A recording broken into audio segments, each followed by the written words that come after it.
गंद सियासतदानो वन सारे कहो गंद सियासतदानो ये वार्डस कर 4 टुकड़ बोर्क मीर साहब महलस मज ब्या बोर्क सिर्फ पन सीट कौंसलर सीट पर असम्बली सीट नहीं कौंसलर सीट हासिल करने कर वार्डन तोड़ फोड़। मैं बात करूँगा यहाँ जो हमारे जो ओल्ड टाउन में ये आइना फंड गो परेशान नहीं इस तरह नहीं, आप देख लेना, आपको मैं फंड्स की कमी नहीं होने दूंगा। ये आपके साथ बात है, आपको इंशाल्लाह ठीक सर जमीन जाहिद साहब पन्ने मुफाद खतर तुमो ये जो है ना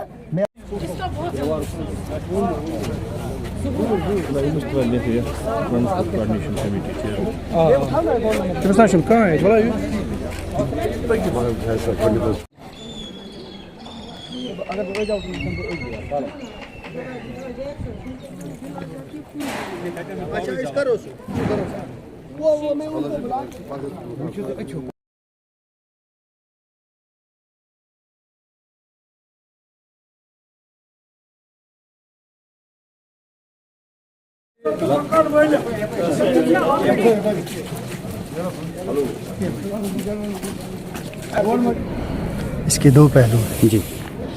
एक पहलू ये है कि ये सिर्फ घर नहीं जले हैं, ये ख्वाब जले, सपने जले हैं, मेहनत जली है, पसीना जला है, खून जला है। इसको सिर्फ आप मकान जलने तक महदूद ना रखें। जब किसी का घोंसला उजड़ता है ना तो वो देखना चाहिए कि इसने ये घोंसला बनाए कैसे जाता है। ये सरमायादार का नहीं, ये मेहनत कश का घर जला है। और मेहनत कश अपनी सारी उम्र लगा के कुछ तामीर करता है जहाँ उसकी फैमिली को, जहाँ उसकी माँ बहन बेटी को तहफ़्फ़ुज़ मिलता है और वो अपने हिसाब से उनको इज़्ज़त की ज़िंदगी देना चाहता है। और फिर देखें क्या हो जाता है, इर्द गिर्द आप देखें क्या हो जाता है। एक नाकर्दा गुनाह की सज़ा मिल जाती है या इम्तिहान में पड़ जाता है। इसमें दो तरह के फैक्टर्स इस वक्त हमारे सामने चैलेंजेस हैं। एक ये है कि इमीडिएट इनकी रिहेबिलिटेशन कैसे होगी, क्योंकि एक तो ईद सामने है, रोज़े हैं, मौसमी हालात को आप देख रहे हैं। कहाँ ये लोग अपने बच्चों को लेके जाएंगे, किसके घर जाएंगे, यहाँ किसके घर में इतनी जगह है कि वो इतनी फैमिलीज़ को एकोमोडेट करे। तो एडमिनिस्ट्रेशन के साथ ये मामला उठाना है। दूसरा ये है कि किस किस मद में हम इनकी मदद कर सकते हैं। तो वो सारे वसाइल जो एज़ गवर्नमेंट हमारे डिस्पोजल पर हैं उन सब को बरोए कार लाना है। उसके मज़ीद जो बारामूला और जहाँ तक बारामूला के लोगों की आवाज़ आती है कि बारामूला के लोगों ने जम्मू कश्मीर की तारीख़ में बड़ा अहम रोल अदा किया है। जब किसी जगह इम्तिहान की घड़ी आई तो बारामूला के लोग कभी पीछे नहीं रहे।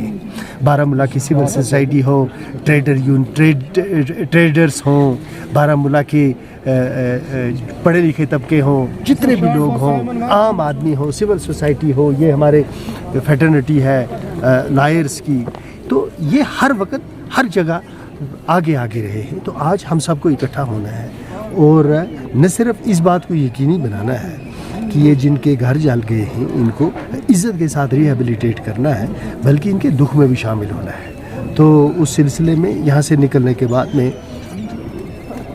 डीसी साहब के पास जाने वाला हूँ और ये तारिक साहब भी मेरे साथ होंगे, नीलोफर जी भी, शाहिद साहब भी, आखून साहब भी, जितने हमारे मुश्ताक साहब, जितने भी इम्पॉर्टेंट लोग हैं हमारे।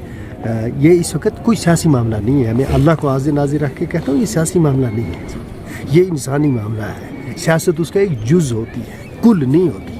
तो इस वक्त हम इसलिए यहाँ नहीं आए हैं कि कोई हमने रस्मी जमा खर्च करना है। इस वक्त ये आए हैं कि हमने बाकी कुछ करना है इनके लिए, सो हम करेंगे।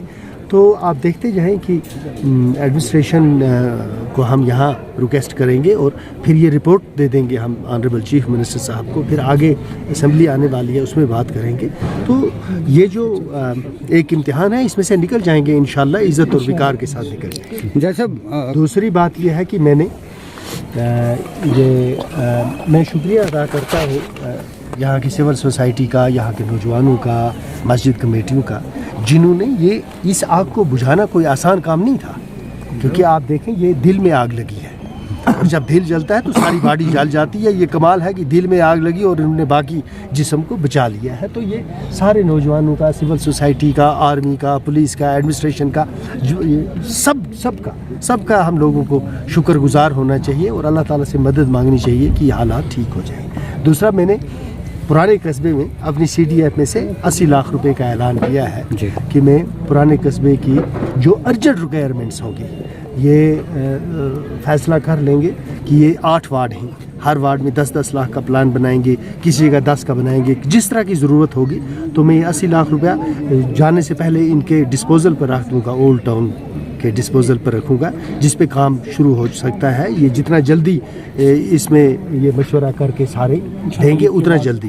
तो ये जो मेरी कॉन्स्टिट्यूंसी डेवलपमेंट फंड है, जो कॉन्स्टिट्यूंसी डेवलपमेंट फंड है, मैं उसमें से यकीन दिलाता हूँ कि ओल्ड टाउन हर साल में 1 करोड़ खर्च किया करेंगे और 5 साल CM साहब को लाएंगे पुराने कस्बे में, और इस पुराने कस्बे के हालात को बदलने की हम सब ने मिलजुल के कोशिश करनी है। इन्होंने साथ देना है और भरोसा करना है। आप देखेंगे और इसको 4 साल के बाद जब आप देखेंगे तो आपको पुराने कस्बे में एक विजिबल चेंज दिखाई देनी चाहिए। इसकी डीकंजेशन पे काम शुरू करना है। यहाँ अगर हम इसकी डीकंजेशन का एक रोड बना दें, मैं अभी यहाँ से जाने के बाद DC साहब से बात करूँगा और फिर उसके बाद में ऑनरेबल CM साहब अर्बन डेवलपमेंट मिनिस्ट्री उनके पास है, उनसे मैं टाइम ले लूँगा, उनसे मैं बारामूला के हवाले से बात करूँगा। तो ये बारामूला जो है, यहाँ के लोगों ने वोट किसको दिया है? यहाँ के नहीं, यहाँ के लोगों ने वोट उमर साहब को दिया। तो ये उमर साहब की कॉन्स्टिट्यूंसी, मैंने परसों भी असेंबली में उनको कहा कि जनाब वोट आपको पड़ा है, मैं तो एक नुमाइंदा हूँ, मेरा काम है इश्यूज़ बारामूला के उठाना दयानतदारी के साथ, और वो मैं अकेला नहीं उठाता हूँ, वो बारामूला के सारे लोग उठा सकते हैं। हम सबको मिल के आगे चलना है। ये सियासत हो गई, फिलहाल देखते हैं आगे क्या होगा। अगर बारामूला की तामीर करनी है तो हम सबको मिलजुल के आगे चलना है, और सो आगे चलेंगे। यहाँ कुछ बच्चियों की शादी होने वाली है जी, उनका सब कुछ उसमें जला है। मैं यकीन दिलाता हूँ कि मैं उनके लिए खुद निकलूँगा। मैं उनके ये रोज़े ख़त्म हो जाए, असेंबली सेशन हो जाए, तो ये काम हम करेंगे, तामीर करेंगे, और खुदा के फजल व करम से इनको बाज़ाब्ता तौर राहत पहुँचेगी, और विजिबल राहत इनको पहुँचेगी, इन फैमिलीज़ को। और आगे हमने ये इंश्योर करना है कि मैं सबसे पहले यहाँ सिविल सोसाइटी को और अपने जो भी जोमा हैं, और मेरा PRO भी ओल्ड टाउन का है, इनको ये कहूँगा कि एक सर्वे करवा लें बिजली वालों से। ये देखें कि क्या ऐसा किया जा सकता है कि जिससे ये, अगर कहीं पर आपको फॉल्ट लाइन नज़र आती है, पावर की सप्लाई में कहीं आपको फॉल्ट लाइन नज़र आती है, इसी का सबसे पहले करें कि ये फॉल्ट लाइन्स किस तरह से ख़त्म की जा सकती हैं। तो इस पे भी काम करना चाहिए। आप देखते जाएं, फिलहाल बेग साहब आप देख लेंगे, इसी साल आप ओल्ड टाउन में मसला, अगले साल आप बात करना ओल्ड टाउन। अभी मैं DC साहब के साथ बात कर रहा हूं, हम जा रहे हैं DC साहब। हाँ बिल्कुल।